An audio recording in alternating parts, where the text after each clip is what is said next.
Good afternoon, everybody. Welcome to my live stream for Thursday. Happy Thursday, everybody. Hope everybody's doing okay. I know it's tough times. I know we're tired of being inside. I know it's just not fun. So we're going to try and take your mind off of it. A friend of mine sent me a message on Facebook Messenger and asked if I could improve one of her photos. And this is a colleague of mine I worked with many years ago. I'm not that old, but I worked with years ago. And she said, hey, I took this picture of my son crossing the finish line. I only took it with my phone. Is there any way you can make it better? So that's what we're going to do today. We're going to try and improve upon her photo. And I thought, hey, I'll do you a favor, but it's going to turn into a tutorial. So thanks for the content. So I see Colleen already in the chat. Welcome. Victoria's already in the chat watching. So thanks, folks, for being here and for this impromptu kind of last minute stream about mobile editing. I don't even want to call it mobile. Yeah, it's mobile photography too, but it is definitely more about mobile editing. So I see a couple folks. I even see Thomas over there on LinkedIn. No, Behance. Sorry, not LinkedIn. And I don't know if I have my LinkedIn chat up, but I know some folks are usually lurking on LinkedIn as well. So I should probably get that chat going just before we get started here. But yeah, then we're going to just dive in. Shouldn't take too long. There's not a ton that I can do to this photo, but we're going to do our best to try and make the photo better. All right, let me do one thing really quick here. Let's see if I can bring up that other chat, if I can find it. If I can't, then I won't. All right, I can't find it, so never mind, I won't. Okay, all right, so cheers, everybody. Thanks for being here, and let's go ahead and dive into our mobile edit for today. Just moving one more window around here just so I can get everybody in focus here. So I see a bunch of people still coming in. Steve, Carissa, Peter, welcome all the way over in the UK, and welcome in South Africa, and welcome in wherever you are in Florida, but not near the beaches. All right, cool. All right, so let me show you what I'm talking about. I'll show you the photo, and then we can go ahead and dive in and take a look at how we can make it better. So I'm going to switch over to my computer now, and I just have a bunch of photos here in a album that I use to show demos, but this is the photo that we're really talking about. So it's that moment of victory. He's crossing the finish line. There's like people behind him running, and they're just back in the day when when we could run in public with a crowd around us. But anyway, it's just that beautiful moment. And it's just like, hey, I would love to have this photo printed. Is there any way you can make it better? And the first few things that came to mind was, well, I see the sun crossing the finish line. You got a great shot of that even with your phone.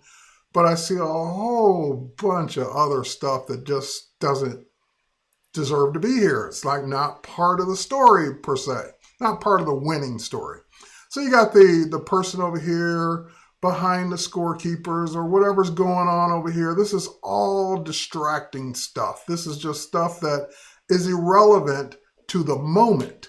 Now, it was relevant, of course, the scoreboard and all of that to the entire race. But really what we're focused on, and this is as photographers, even mobile photographers, this is one of those things that you're going to need to focus on is what's the subject. And at the end of the day, even though everybody in this photo is important at one point or another to this race, even if they're a spectator, the important part is that her son won the race. Stepping over the finish line, capturing that moment, that's what's important. Again, if you want other parts of the story and other photos, great. You can keep a version of this that tells the whole story. But what I was asked was, can I make the photo of her son crossing the finish line better? And that's what we're going to do. So Thomas is asking, which app do you use for editing photos on mobile? Well, Thomas, I use Lightroom and I use Photoshop on the iPad. So those are my two go-tos, but we're going to do this all in Lightroom. We're going to keep it very basic and very beginner for people that are just starting out. You can download Lightroom on iOS and Android, so you can get it on either platform. You can download it on iPad as well. So if you have a tablet and you just want a bigger screen, you can work on it on a bigger screen. But I'm going to treat this as if, hey, we took this shot on our phone and let's have it printed or share it directly from the phone. So therefore I want to do it all on the phone where possible. So I have this in Lightroom already. As you can see, I'm looking at it on the desktop. I imported it into Lightroom on the desktop, which of course, once you import it, it will sync it across your other devices. So therefore, it's across the board here. Let me do one more thing really quickly here. I think I'm missing some stuff here. Hang on one second. I don't want to miss anything. Hold down the right option key on the right keyboard. And there we are. Okay. There we are. Okay.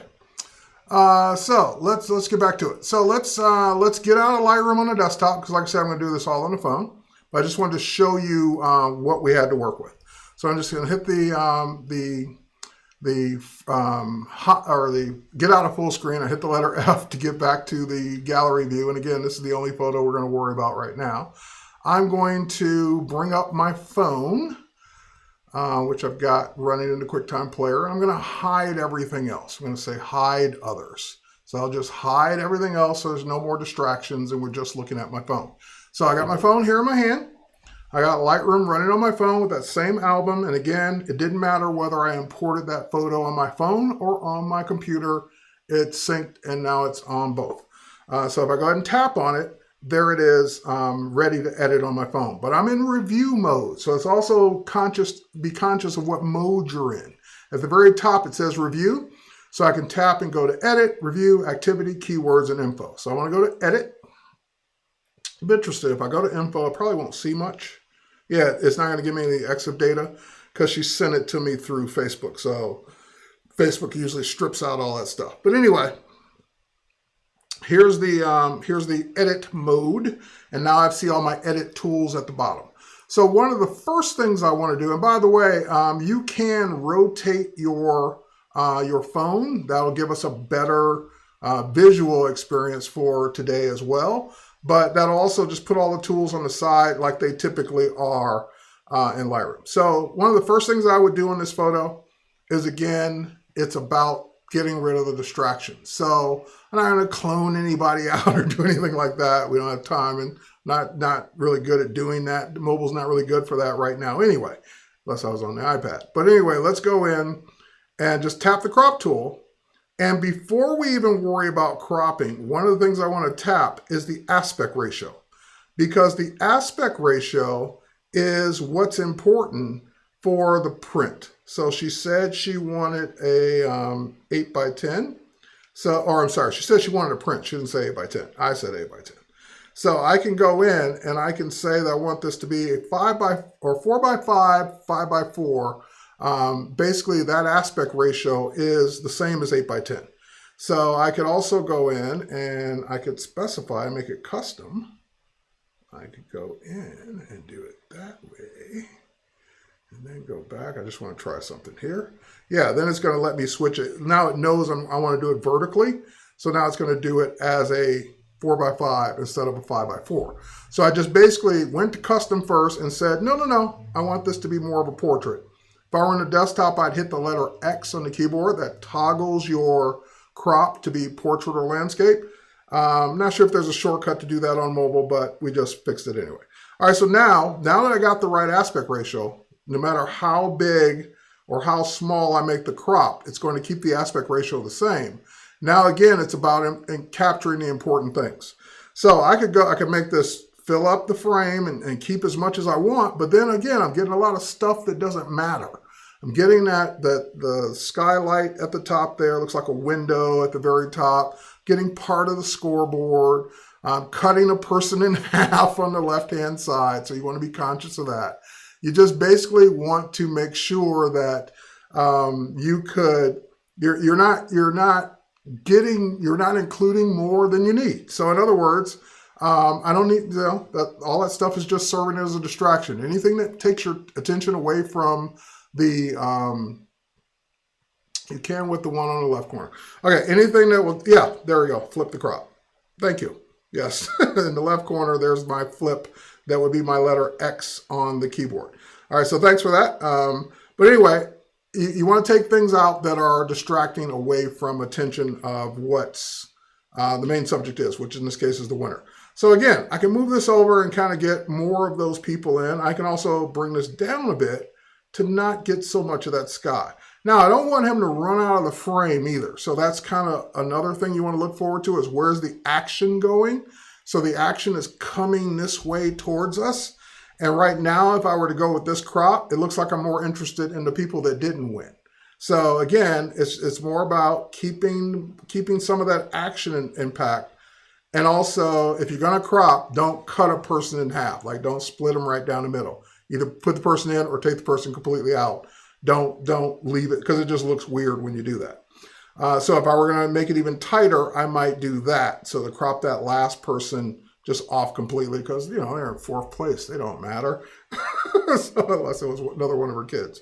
Anyway, so we got the main person in focus here that we want.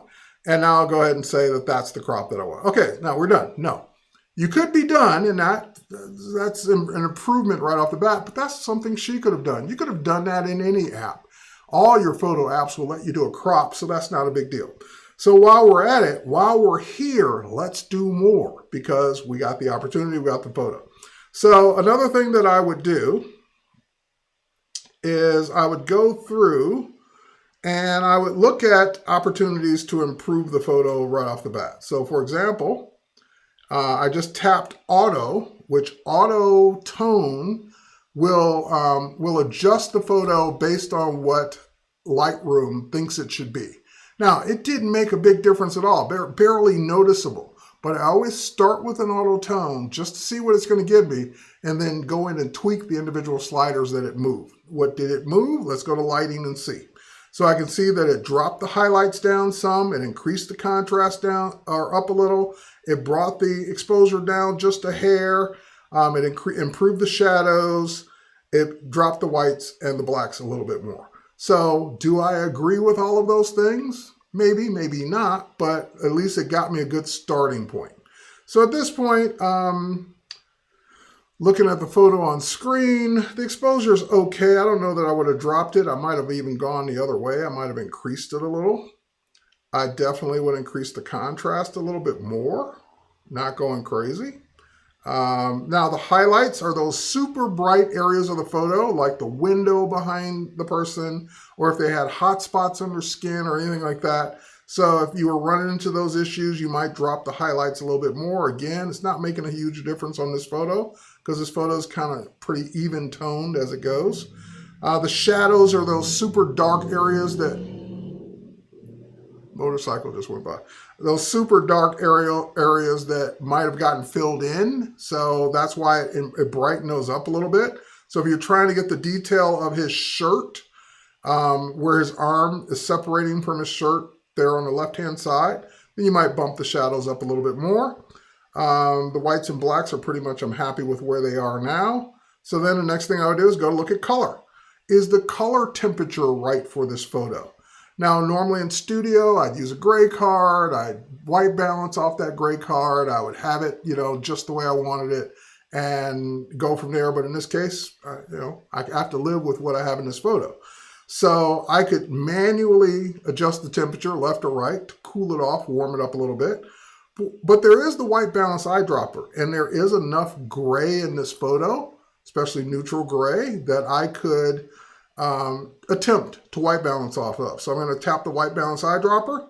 I'm going to move it around to something that should be gray, like the asphalt that they're running on, or the ground that they're running on, the track. And again, didn't make a huge difference. Now, if I wanted to warm those skin tones up a little bit more so it doesn't look so cold running around the track, then I might just, I'm overdoing it, but I'm just dragging it so you can see what a big difference that makes. So I would warm it up. I'm looking at your screen. I'd warm it up to maybe about right there based on your screen. Oh, maybe a little more. Just to warm that temperature up a little bit more. All right. In edit mode, can you turn on and off the display? Yes, you can two-finger tap. That's what I'm doing to cycle through. and you can go to full screen. You can cycle through the various overlays. So like where that smart preview, all that stuff, the name of the file is in the way. You can 2-finger tap, that gives me the histogram, and 2-finger tap again to cycle until it turns off. So yes, you can do that, Thomas, to turn those things off. Okay, next up. So we got our temperature. Do I want any vibrance or saturation? The tint's usually okay. It upped the vibrance to 18, it upped the saturation to 1. I usually, for people, I don't mess with saturation ever, usually. So I'll put the saturation back down to 0. The photo is kind of dull from a color perspective, so I might increase the vibrance a little bit more. And then now, because it is a smartphone shot that I'm getting as a JPEG passed through Facebook, so it's probably even less sharp than the original one off our Samsung phone, I'm going to go ahead and sharpen it up a little bit more because she is going to have this printed. So you're going to lose a little in the printing process, so it doesn't hurt to maybe even slightly over sharpen it while we're here. And again, keeping in mind that if I could get the original photo, like the original one that came right off the phone, passed to me directly, not through Facebook, not through Messenger, not through something else, then chances are it's even going to be a little higher quality than what we're looking at now. All right. Don't need to do any geometry on it. Lens profiles won't apply because, like I said, it doesn't have the EXIF data in it. So I'm going to go ahead and say that that's pretty much what we would have done at this point. Now we're going to do a selective edit because, again, the focus is on the winner, the track star, number 1025. So what I want to do is I kind of want to make everything else less important. And one of the ways you can make everything else less important is to make the subject stand out more. So to do that, I'm going to use a selective edit, which is the buttons at the very top. And you get 3 selective edits. You get a brush, you get a radial gradient, and you get a linear gradient. So everything else I've done so far is just sliders. Tweaking it a little warmer, a little cooler, cropping, adjusting. Basically, you're moving sliders until you visually like it. That's it. But in this case, we're going to do something a little differently. We're going to apply an edit to just part of the photo. Everything else I did was to the entire photo. So it made the entire photo darker or lighter, made the entire photo warmer or cooler, made the entire photo more vibrant or not. But when you're doing a selective edit, you're either brushing in the edits where you want them to be, or you're using a radial, oval or circle, or a linear. So you're doing it gradually in one direction. All right, so I'm going to go ahead and say, yes, I know what selective edits are. Thank you. I'm going to tap the plus sign. And in a plus sign, there are my 3 choices. I'm going to go ahead and use the radial gradient. So now it's saying, go ahead and drag out the radial where you want it to be, where you want this gradient to appear. So I'm just going to go ahead and drag it out. Oh, yep, drag it out. There we go. And I can move it around once I get it in place. Now, nothing changed on the photo yet because all we're doing is selecting the area of importance. So now once we get that, then we can go in to all the individual things that we want to do. So for example, I can go in and I can say that I want to, let's say I want to adjust the exposure again. So now if I darken the exposure, well, wait, Terry, you're saying we don't want to make him darker, right? So we might want to go in to that adjustment. If I can get to it. Back to the adjustments there. And we can toggle it. So we're saying, I just hit the toggle button on the left side. We're saying, no, don't affect what's inside the ellipse. Affect what's outside the ellipse. So basically, you're just flipping it. You're saying not inside the circle, do everything else that's outside the circle. So in this case, now we'll go back to the exposure, and now we're making everything else dark. In other words, if we really wanted to put a spotlight on our person, this is one of the ways to do it. Now, this is a little extreme, even for my taste, but you can go in and not do it so extreme, but you are kind of just saying the rest of the people don't matter, just my kid. All right, so maybe bring it down to maybe about that. Again, subtle difference. Now, while you're at it, and while you're now working on the outside of that ellipse, you can also take the focus off the person in other ways. So, or the other people. You can put the focus on the main subject and take the focus off the other people. So we can do that a couple of ways. We can go to Effects. So I just tap the Effects button on the right-hand side, and I can bring down the clarity. In other words, make everything outside this ellipse less in focus. Make it a little blurry even.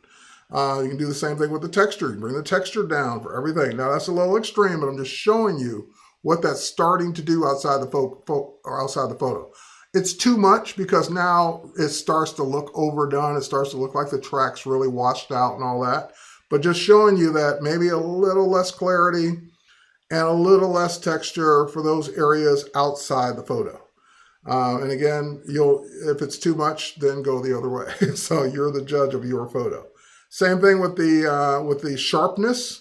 Take the sharpness down of everything else outside the photo. So basically we're saying do the opposite of what we would do to the subject everywhere else. So take the exposure down, take the sharpness down, take the clarity down, take everything down for everything outside this ellipse. And again, if you wanted to do the opposite, you want to brighten the part that's in the middle, you want to sharpen the part that's in the middle, then you would just hit that toggle on the left-hand side to toggle between inside and outside the ellipse.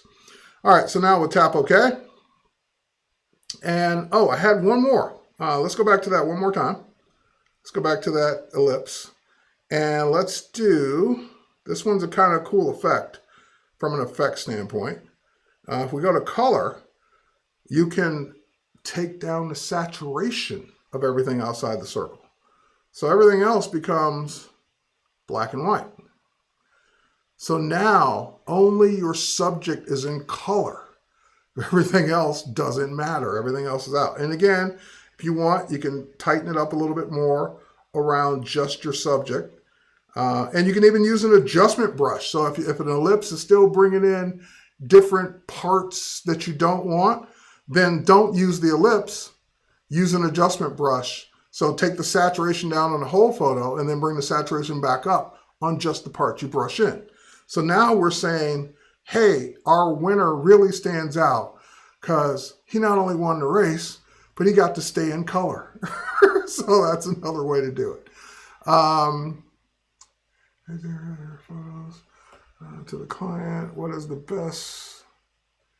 Hang on, I'm missing part of that comment because my window's cut off, but it's something to do with printing. I want to see the rest of that comment. There we go. If you want to send photos to the client, what is the best way Facebook and what the best way for print? All right, so if you want to send your photos to your client on a social media platform, don't send the actual photo per se. Don't send a JPEG because it'll get compressed down. Don't send something in a photo format. Now, if you send it in a photo format, obviously they can see it. You can see it. So she sent me a JPEG and I got whatever resolution I got. But you might want to send it as a zip file, as a compressed file, or don't use social media at all. Use a file transfer service. Use Dropbox, use Google Drive, use Creative Cloud, use any other way than social media. Because when you send an image through social media, you're basically at the mercy of however they decide to compress it. But if you use a physical transfer service like Google Drive, Dropbox, .NET, whatever one you prefer, those won't compress the file. Those will send the actual full resolution. So if we were really, really, really, really trying to maintain all the quality of this, I would say, hey, don't mind working on your photo. I'm doing it now. But send it to me via Dropbox so that way I can work on the actual photo as opposed to one that went through pipes that got, that compressed it. So that's what I would say, whether it's coming to you or going back to the client. Same thing for print. Now, print's a little different. If you're uploading it to a print service, if you're uploading it to a print lab, then sending them a JPEG is fine because they're not going to do anything weird to it. They're not going to make it compressed. They're going to Alex is asking, what do you work in? We mean with the application I'm working in right now is Lightroom mobile, Lightroom on mobile. So just go to iOS App Store, Google or Google Play Store, and download Lightroom. That's what I'm working in right now, if that's your question. All right, so anyway, just keep that in mind. Don't use social media if quality matters. Use something that won't compress or won't mess with the file. That's the best way to put it. All right, so now we can go back, and now we've got what could be our finished 8x10 photo in the right aspect ratio for print. Maybe not the best resolution or quality, but certainly better than that photo with all that distracting stuff. And I see one more distraction here, so let me go back to crop one more time. Now that I'm looking at it vertically, I see in the upper left-hand corner bits of that curtain coming down that would drive me crazy. Let's just make sure that's out of the photo completely. All right, there we go. Now I feel better. And any little specks or things that don't count in the photo, I would use the healing brush to kind of remove that. So let's pretend, I'm not going to do it, I'm not saying it needs it for this photo, but let's pretend one of these lines in the road shouldn't be there. Then I can just use the spot healing tool or the healing brush to clone that out of the photo. So it just basically got rid of that line just that easily. And all of this is non-destructive. So working in Lightroom, if I want to put that line back, I can go back to that tool, go back to that spot and delete it. So I can trash that adjustment and bring that line right back to where it was. So everything I did, if I don't like the black and white, if I don't like the sharpness, if I don't like any of those things, then I can go in and undo or change or move the sliders back for anything. That's why I love these kind of adjustments in Lightroom, because there's no penalty. You're not, if you mess something up, you don't like it later, just go back and change it. You're back to the original photo when you get back into Lightroom to do anything. And also, if I get out of the photo now, that photo will sync just the metadata changes because the full resolution of that photo is already in the cloud. It will sync just the changes so that photo is now updated on my iPad. It's updated should be updated on the desktop. If we go back to the desktop, let's take a look. It should come in just a second there, but once that's updated on the desktop, boom, there it is. It just changed. That photo is now edited everywhere. So if I want to work on it here, I can work on it here and continue with all the same adjustments that I just made. All right, so that's how we would improve a photo on mobile. That's the winning photo I was talking about. I kind of teased it with the title. But she sent me, my friend, colleague of mine, used to work at Adobe years ago, said, hey, my son won this race. I took this photo with my Samsung phone. How would you make it better? And that's how I'd make it better. So if she's watching, she'll see this, but I'll send her a copy of the photo. And again, if she wants me to do this to a higher resolution one, send it to me via Dropbox and I would apply it. Now, the cool thing is, let's say she sends me that higher resolution photo. All I'd have to do is open up the photo, open up this one that I already did, hit copy, and go to the higher resolution version because it's the same photo, and hit paste. And I don't have to do any of this over again. It would paste all the adjustments that I just made. The only thing that it may not paste properly is the crop, but everything else would get pasted. So I'd crop it first and then paste. And then everything I just did would happen to the higher resolution version. All right, so that's it. That's what we're doing today. That's what we're working on. So with that said, I want to thank everybody for joining me today on today's stream about working with mobile photos. Had a blast, and I will be back tomorrow morning, bright and early, my time anyway, or West Coast time, bright and early for my photography masterclass where we're going to go over how to customize Lightroom. So if you're following my masterclass, this will be episode number 13. So we've done 12 hours already. We're going to do this will be episode 12. We've done 11 hours already, and we'll be doing episode 12 tomorrow at 8 a.m. Pacific time, 11 a.m. Eastern time for the masterclass. So I got distracted by a question. MJ Doris is asking, how do you adjust the size to be more precise? So 2 things I would do to be more precise, and I can go back and show you that. Let's go back. And let me show you real quick because she did ask a good question. I did not show this because I just didn't.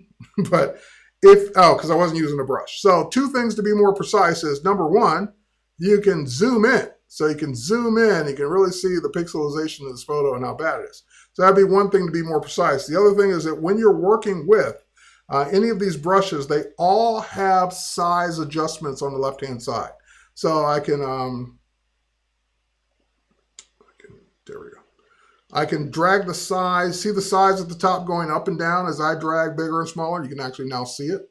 So you can adjust the size, MJ Doris, of any brush you're working with, even on mobile, to make it more precise. But zoom in, that's the first tip, and then adjust your brush size accordingly based on what you're working with. Okay, so once again, join me tomorrow for more of this on my masterclass at behance.net/live. And any other platforms that happen to stream it on, but that's where all the chat will be happening. And thanks for being here. All right, stay safe, stay well, and stay motivated, stay creative, keep learning, because this will end, and when it ends, you'll have better skills, you'll have more things that you can do than you could 2 months ago. All right, bye everybody, have a good one, catch you later.